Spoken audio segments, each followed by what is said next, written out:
El día de hoy hablaremos del tema auditoría interna ante el fraude. Soy Gabriel Sánchez Curiel y para dicho tema contamos con la presencia muy valiosa de Mario Mota Sevchovicius. Mario, gracias por estar con nosotros. Hola Gabriel, muchas gracias por la invitación. De una buena vez, directo. ¿A quién corresponde la responsabilidad de un fraude? ¿Qué tiene que decir la auditoría interna cuando hablamos de un fraude? Fíjate, qué interesante pregunta. Creo que aquí podemos tocar dos perspectivas. En muchas organizaciones la primera respuesta va a ser siempre, pues, es auditoría interna. ¿Por qué? Porque auditoría interna es el que está monitoreando el cumplimiento, auditoría interna es el que está en el campo de batalla tratando de monitorear, documentar en algunas ocasiones o inclusive investigar temas de fraude. Yo no comparto mucho esa postura. Creo que a quién le corresponde, en primera instancia, a la administración. Si hablamos de responsabilidades o modelos de gobierno en las organizaciones, tenemos que referirnos a las tres líneas de defensa. ¿Qué son las tres líneas de defensa? Para las personas que a lo mejor no tienen el concepto muy fresco en este momento, hay tres líneas de defensa ante los controles, que es un marco de control. La primera línea de defensa son los controles de gestión de riesgo. La segunda línea de defensa son los controles de cumplimiento.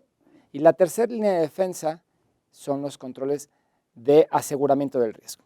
La primera línea de defensa, pues, es todo el modelo de la administración, el modelo de control interno y los controles de gestión operativo o gestión de cumplimiento.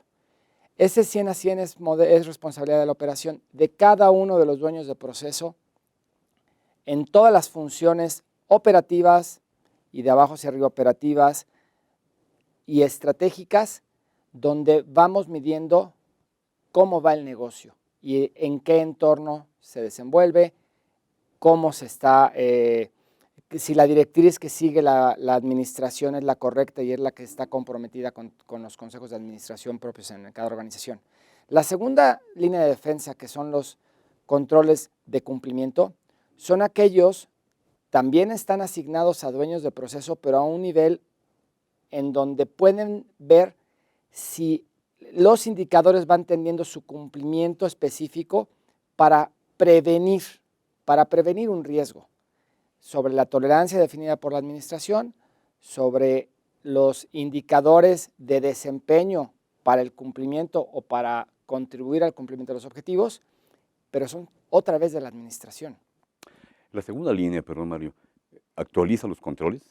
La segunda línea es responsabilidad en coordinación con la primera línea, que es donde está control interno, de operar los controles y retroalimentar las áreas de oportunidad hacia control interno, en términos normales, y él adecúa las actividades de control y los controles para prevenir, pero estamos hablando de la administración nuevamente. Prevenir, palabra clave. Prevenir es la palabra clave. Adelante. Y prevenir viene asociado a monitorear. Claro. No nada más se tiene que, para poder prevenir estos posibles incumplimientos a los controles o llegar a un punto donde el riesgo es no tolerable para la administración, tenemos que estar monitoreando el desempeño y las actividades propias de control que establece la administración en los negocios. Esto es. Y la tercera línea de defensa es el aseguramiento de los riesgos. Y hasta esa tercera línea de defensa es donde entra auditoría interna. ¿Por qué dices, Mario, perdón que te interrumpa, por qué acabas de decir asegurar los riesgos? El aseguramiento de los riesgos. Lo que tenemos que asegurar es que no se materialicen, eso es. no se materialicen los riesgos establecidos en la administración, porque van en función, cuando tú llegas a una materialización de un riesgo, quiere decir que ahí hay un daño, puede haber un daño operativo, un daño patrimonial, puede haber un daño en la percepción del negocio, un daño de imagen. Entonces, ese monitoreo que gestiona auditoría interna, hasta esa tercera línea, lo que va a dar es recomendaciones u oportunidades de mejora y se tiene que reportar hasta la primera línea de defensa, control interno, a la segunda línea de defensa. Es una coordinación de los tres, pero la tercera línea de defensa es auditoría interna. Y hasta ese momento es donde él participa en ese monitoreo de cumplimiento, o precisamente por eso se llama aseguramiento.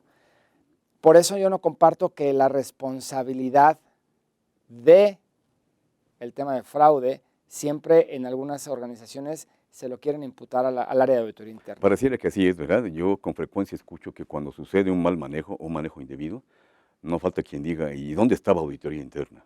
Sí, está hasta la tercera línea. Sí. Tiene que estar, y además la corresponsabilidad de los actos siempre es del dueño del proceso. Auditoría interna es un equipo normalmente acotado a un análisis de riesgo de cumplimiento, de gestión, y monitorea muchas funciones: informática, estratégica, operativa, cumplimiento, regulatorio, pero no es un ejército. Va en función de un plan de trabajo que se va adecuando a los riesgos, que está reportado al comité de auditoría, y al ser un ente independiente, él tiene la posibilidad de levantar banderas, de reportar eventos para prevenir en función de su análisis de riesgo, de su programa de trabajo y de la metodología específica de análisis de datos que tiene normalmente auditoría interna, pero no puede ser responsable de la detección única exclusivamente de los fraudes. Fíjate, lo que acabas de decir seguramente ya capturó la atención de quienes nos están escuchando y mirando. En este contexto, Mario, ¿cuáles son los indicios que disparan alertas para auditoría interna respecto al posible fraude o al posible mal manejo? ¿Tienes en tu experiencia esos indicios frescos en tu mente? ¿Qué nos puedes compartir acerca de ello? Mira, indicios que disparan las alertas. Auditoría, cuidado. Esto creo que es lo más importante en el tema de prevención o gestión de riesgos. Que las organizaciones, y no solamente auditoría interna, me voy a regresar a las organizaciones. Si ya dijimos que auditoría interna no es el responsable único del tema de detección de fraude, él tiene indicios que le pueden dar algunos supuestos específicos donde pudiera tener una desviación. Lo que tenemos que establecer es una mecánica de indicadores en donde esos indicadores van midiendo el desempeño y van en función de la tolerancia y de la evolución de los propios procesos de los negocios. Esos indicadores, en el momento que haya una desviación fuera de rango, si lo quisiéramos poner así, fuera de rango, es un indicio para que la auditoría pueda modificar su plan y entrar a hacer un análisis de investigación o de auditoría forense o de auditoría dirigida muy específica para poder detectar y prevenir que no se materialice un riesgo o un fraude como tal. Finalmente, las empresas viven en medio de un océano de riesgos. Por lo que te escucho decir, no creo que sea temerario afirmar que auditoría interna, como tercera línea de defensa, también participa a veces hasta auspiciando el apetito de riesgo por parte de las empresas, ¿verdad? Porque finalmente las empresas tienen que tomar riesgos para poder desarrollarse y crecer. Sí, tienen que tomar riesgos, pero tienen que tomar riesgos medidos, monitoreados, exacto, reportados, y que como son cambiantes en todo momento, debe de tener una mecánica de retroalimentación por todas las líneas de defensa para que esos riesgos evitemos o minimicemos, porque nunca se van a evitar, minimicemos los efectos posibles, y cuando se llegan a materializar podamos detectarlos con oportunidad para tomar acciones de corrección. Magnífico, Mario. Pues nos enseñas una vez más a tus colegas y a quienes nos escuchan, que en la administración de riesgos la auditoría interna es factor fundamental, desde luego en su justa dimensión, en sus específicas responsabilidades. Y uno de los puntos más importantes es la comunicación entre las tres líneas. Exacto. No puede estar aislada. Exacto, excelente. Mario, una vez más, muchas gracias.